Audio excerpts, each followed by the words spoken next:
welcome to our webinar on the ACE Evaluation Network, focusing on the database this time around.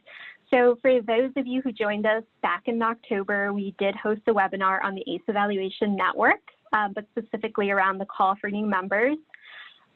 Today, we will be focusing our conversation instead on the ACE Evaluation Network database. So you might be wondering what that is and what it looks like. And I'm actually here today with a colleague of mine that is very well versed in the database, and we're happy to walk you through that. So without further ado, let's move on to the next slide, which is just some general housekeeping and participation notes. So before we jump into it, I did just want to mention that we are recording the webinar. The recording will be shared with everyone in attendance, as well as with those who could not attend. And you may have noticed as you were logging in that everyone's mics are on mute, though we do anticipate interacting with you throughout and through the chat and Q&A function. Now, if you are having any technical issues, please private message Mariah Brothy-Gantz using the chat function at the bottom of your Zoom window, or you can email her at the email address that you see projected on the screen. And lastly, if you have any questions regarding content, please do pose those questions in that Q&A function that I mentioned at the bottom of your Zoom window. We will address those questions during the Q&A portion of today's webinar, so be sure to feature them there. All right, so moving right along, my name is Carla Mendez, and I am the project manager for Expanding the Bench, and I'm joined today by my colleague, Alina. Alina, do you want to introduce yourself? Sure. Hi, everyone. I'm Alina Taniyuchi. As Carla shared, I'm the communications manager for Expanding the Bench and kind of all things technical to my ability. So it's nice to be with you all today. Awesome. Thank you, Alina. So we invite you too to plug in the chat. Here you go. I'm putting it in now. If you can share your name, location, organization, if applicable, and one reason you're interested in joining us here today, that would be amazing for us to know. So please feel free to jot that down whenever you have a chance. And as we proceed with our webinar, we'll be sure to acknowledge as those come in through the chat. All right, so let's discuss a little around expanding the bench. So a quick refresher around ETB for those who joined last time and for any newcomers to this work. Our mission at Expanding the Bench, or ETB, is to support diverse evaluators and funders of evaluation to value, practice, and promote a culturally responsive and equitable evaluation ecosystem. So that is our mission, and we operationalize this work through three main legs of ours, one of which is centered around developing and expanding new pathways into evaluation, and that's done through our Leaders in Equitable Evaluation and Diversity program, or our LEAD program for short. We also do a ton of work with fundraising and field building, just working hard to expand demand for an equitable and inclusive sector with allies throughout the field and funders of evaluation. And we also, of course, support the ACE Evaluation Network, which is what brings us here today. And this network is really focused on growing and supporting a group of diverse evaluators who practice CRE, culturally responsive and equitable evaluation. So I just said a mouthful and a bunch of acronyms. So to help guide you as we continue to discuss this work, I am including here in the chat some of our big hyperlinks to our website and our definition of what culturally responsive and equitable evaluation is, in case you are interested. And we will follow up after this webinar with these links as well, so don't feel like you need to jot them down, but just know that they're there for your reference if you need them. And I do just want to acknowledge that we have a few participants that I personally know and others that I have not yet had the pleasure to meet joining. So thank you so much for putting who you are, where you work, where you're located, and what interests you about this work. We are definitely looking to show you some practical ways to get to know, solicit, and explore the profiles of culturally responsive and equitable evaluators on our network. So we hope to fulfill those needs.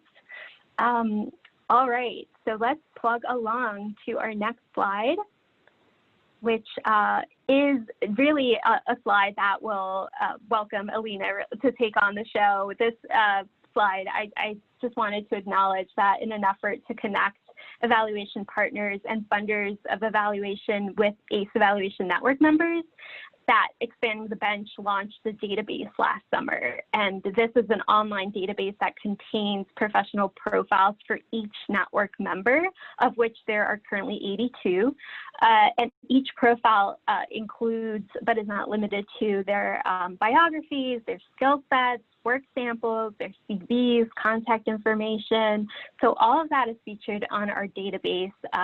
But I will mention that to help protect the members' information, the database does require users who are interested in accessing the database to register for that access. And all of this you'll see in a second as Alina walks us through.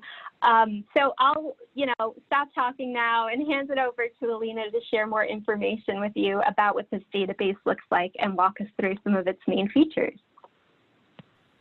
Great, thank you, Carla. And if everyone can give me a little bit of grace while I just switch screens onto another screen of mine, actually.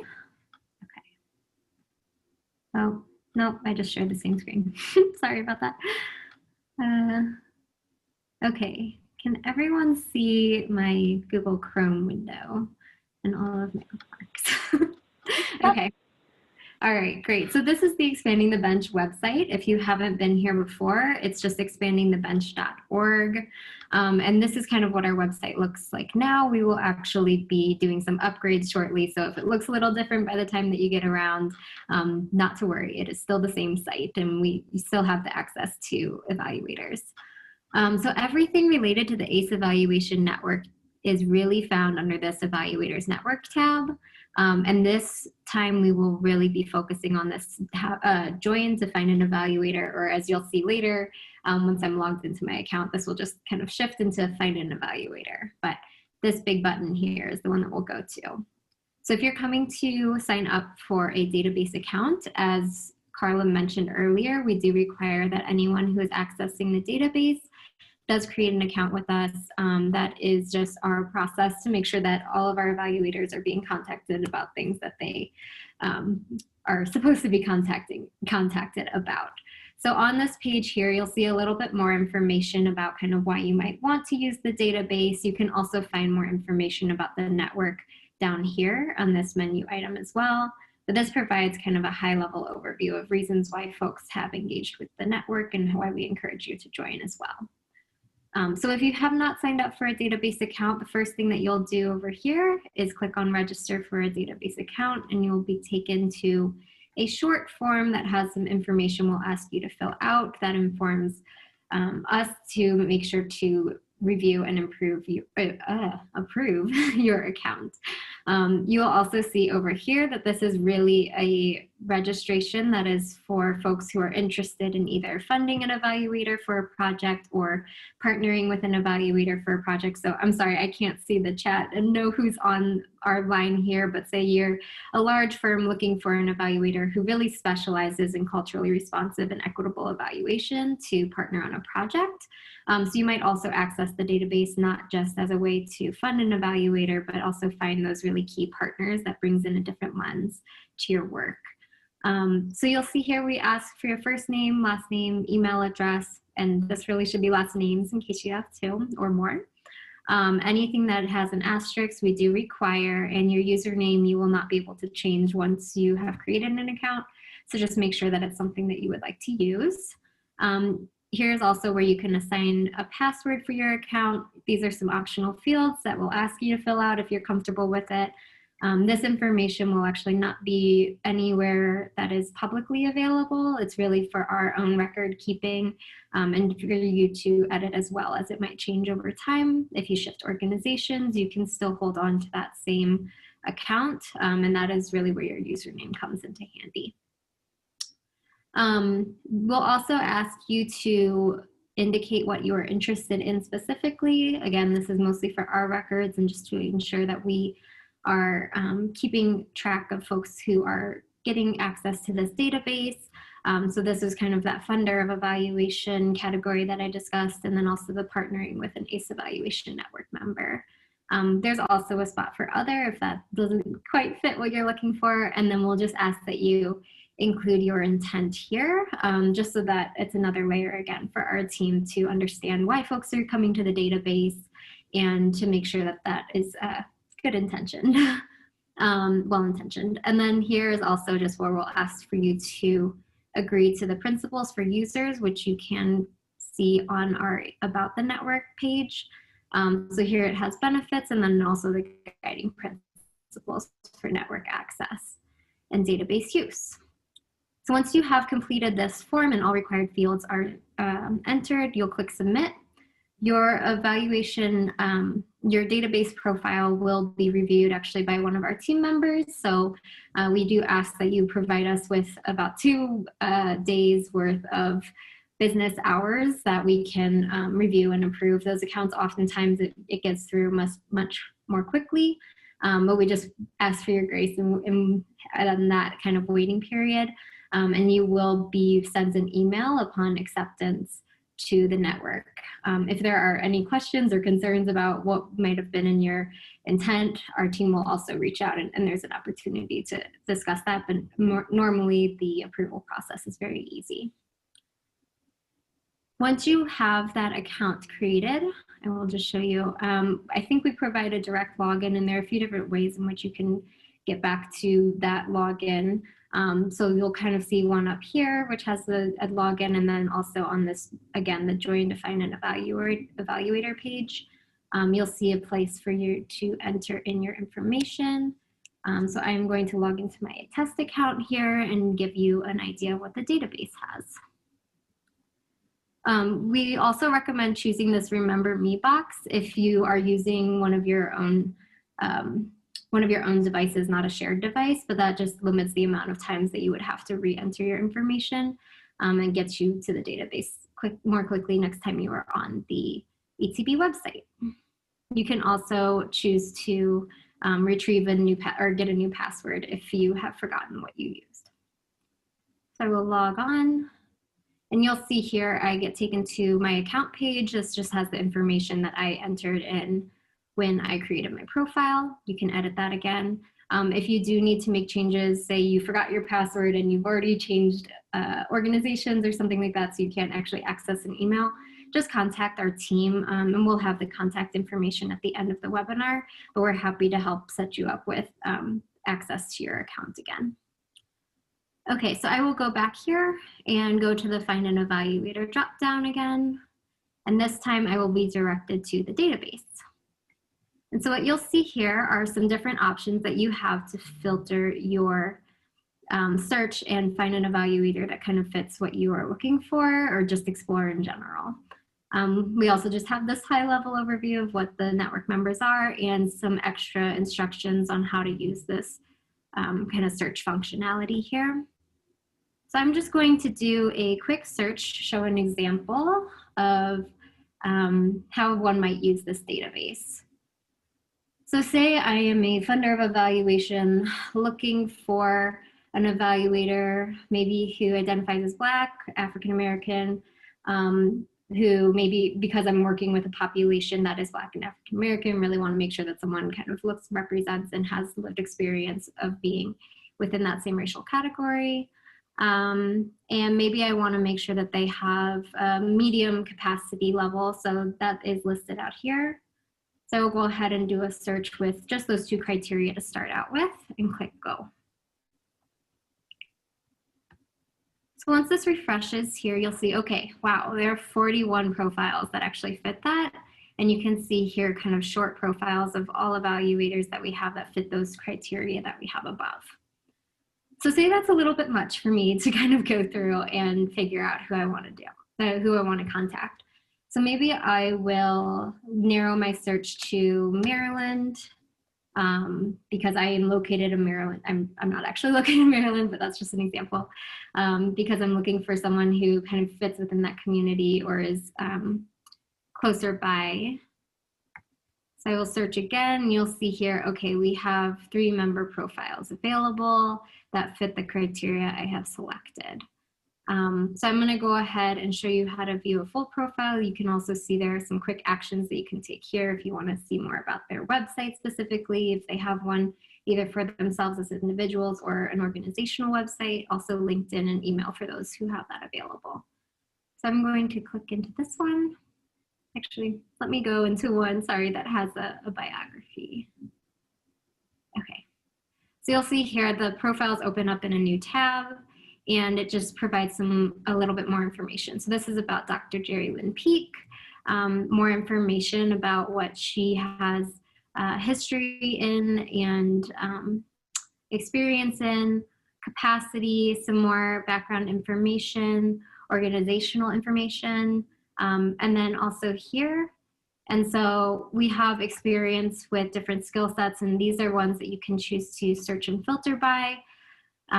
But we wanted to make sure that we noted or had the ability for our evaluators to denote whether the skills or experience is reflective of them as a person or them as an organization. So if they are part of an organization, they can really make sure that their organization is being lifted up under searches that fit certain focus areas and skill sets. Even if they specifically do not have that strength, they can bring in that ability very quickly. So this is just an example of a profile. Again, there are different ways in which you can connect with folks. You can also view a CV or resume, and some folks also have a work sample if that's of interest. But also you can contact them if you'd like to get some more information from them. We highly encourage you to do that. That is the intent, to really connect with the members in the database. I will also share for you quickly, because I know I'm running low on time, Carla, so I want to make sure we get to Q&A, that we do have unique URL links. So if there is a search kind of section that you want to make sure you have, you can actually bookmark this basically, or even share it with someone else to visit. They will just have to have an approved profile, approved user account, so that they can access that same search. But otherwise, this actually is a nice kind of bookmark technique. And you can also reset your search results by clicking this button here. And finally, I just do want to show that you can choose multiple focus areas or skill sets within these kind of multi-select lists. On a Mac, it is Control, and I believe on a PC, it is Command. I want to say, sorry, I've been on a Mac for a long time, so it's been a while, but I think there's information about that here. So I will say maybe that I have a project that is focused on behavioral health, and maybe I want to make sure that someone has both analysis using national data sets and data visualization. I think those are really important for me. So, sorry, it is Command on Mac. Maybe it's Control on PC. So I'm going to choose that analysis using national data sets, and you'll see data visualization are both selected. And then I'm going to check go again and see what shows up here. So there are 28 folks who meet all of those criteria I have selected. So that's just a quick rapid fire overview of the database here. I will pause so that we can kind of monitor the chat. And Carla, please feel free to tap me if you have any questions that have come through that are specific to the database that maybe I can show folks. Yeah, we actually don't have any questions coming through yet, but we definitely encourage folks to plug away if any of what Alina just covered or what I covered earlier, you have any questions about that. I will say that there are a number of participants who are familiar with our network and that they are either current lead scholars or former lead scholars, and they're interested in learning more about the ACE Evaluation Network. So that is very exciting to see. And to that end, we definitely welcome you if you're ever interested in partnering with an ACE Evaluation Network member for a contract. to register and access the ACE database, because we certainly encourage those contracting opportunities with one another. So definitely feel free to do that. Again, as soon as you put that form in, our team will review, and you should receive an approval email shortly thereafter. If we have any questions, we'll follow up with you shortly thereafter, and then you should be able to access the database and conduct your query as Alina just showed. So I am still not seeing any questions. I'm wondering too if it might be helpful, Alina, for us to just highlight the other ways in which you can connect with ACE Evaluation Network members. One of which I'll just mention, if you're not finding what you're seeing after you conduct your search, you can email us at team@expandingthebench.org, which we'll project on the screen in a few minutes. This email address is monitored by our team members, and so if you're interested in sharing out an announcement with our 82 ACE Evaluation Network members so that they exclusively are able to respond to your RFP or your opportunity for partnership, we can do that. We can send out ACE exclusive email out, and they might be able to respond that way and self-select. And I am seeing a question now from Margot. Margot says, this is very helpful and clear. Is there a way to broadly share an RFP and allow evaluators to self-select, which, is just what I was talking about. We can definitely do that with the ACE Evaluation Network exclusively, 82 members, and we have a broader ETB bench remarks listserv, which will, again, share the hyperlink to sign up to if you haven't already signed up. It's a monthly e-newsletter that we can use to disseminate your information to a broader network. I think it's 2,000 plus individuals who receive that newsletter. So if you want us to flag an opportunity there, we can. Alina, do you want to share what you have up on your screen? Sure. Yeah. Thank you, Carla. I just wanted to share as well. So in addition to the newsletters that Carla mentioned, we also have some great opportunities on our ETB website as well. And a lot of those do get featured in our bench remarks, as Carla mentioned.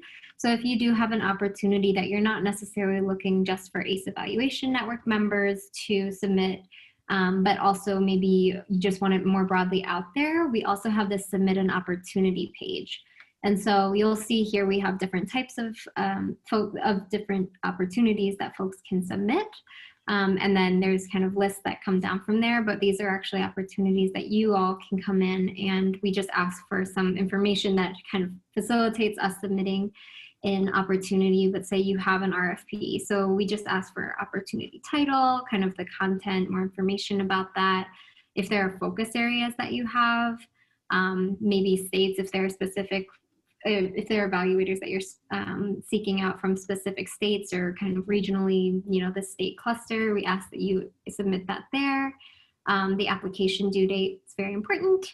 And then some additional information, you can submit it, and that will kind of go into a back-end query for our team, or a queue for our team to kind of review. We might make some small alterations just to follow our kind of copy standards for expanding the bench.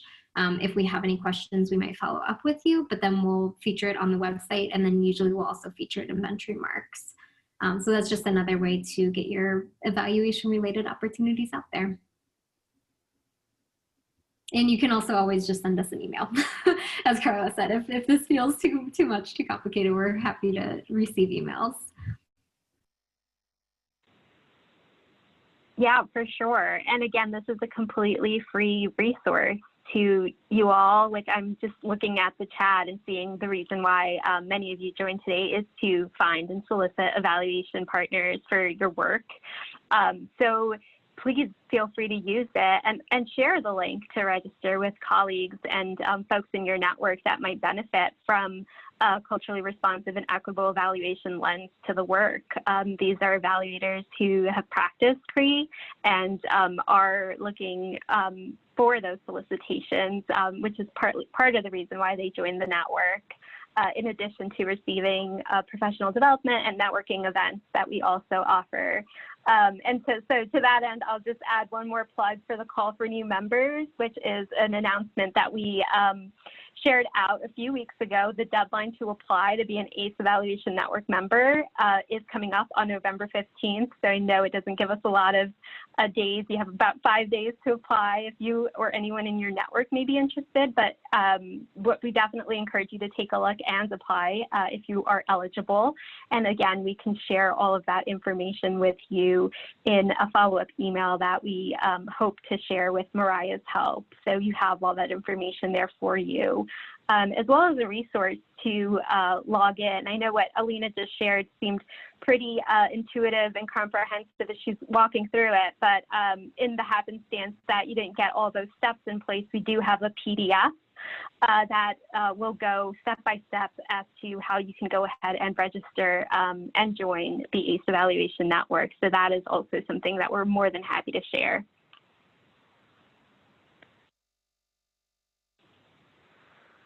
All right. So I think that this has been great. I don't see any other questions coming in, so I'll give it another minute. But if everyone feels fulfilled with what we just discussed, I will just prompt us to move on to the last slide, which is a big thank you from myself and Alina. Thank you so much for joining. This is the website to the ACE Evaluation Network.